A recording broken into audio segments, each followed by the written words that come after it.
Je vous remercie, Monsieur le Président. Je voudrais d'abord m'adresser à mes collègues députés pour vous remercier au nom de tous les habitants de Quatsenheim, dont j'ai été maire pendant 10 ans, de tous les messages de soutien que nous avons reçus suite aux événements d'hier. Remercier aussi Christophe Castaner ainsi que le Président de la République de leur présence hier, qui a tant compté pour les habitants de Quatsenheim. Merci à tous très sincèrement.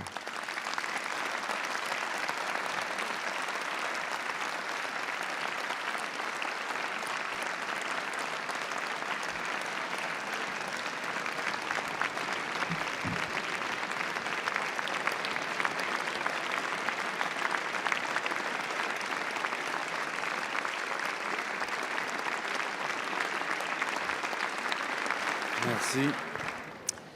Merci beaucoup. Ma question est sur un tout autre sujet, Monsieur le ministre de l'Économie et des Finances, concernant la réunion des ministres européens des Finances sur 2 points.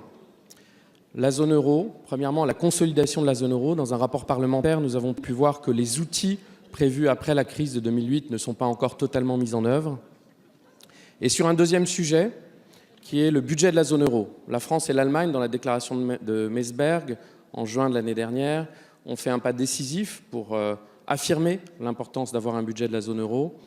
Et vous avez évoqué la semaine dernière la possibilité de ressources propres, comme par exemple la taxe sur les transactions financières, qui auraient toute leur légitimité au niveau européen, puisqu'aucun pays individuellement n'est capable de la générer.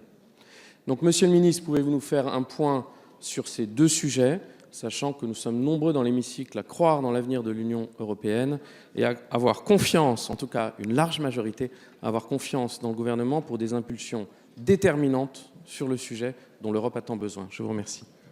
Merci, cher collègue. La parole est à Monsieur Bruno Le Maire, ministre de l'Économie et des Finances.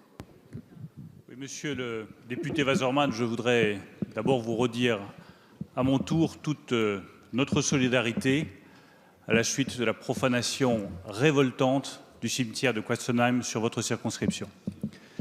Je voudrais vous dire également sur la zone euro, à quel point je partage votre avis. C'est un succès, mais c'est un succès inachevé.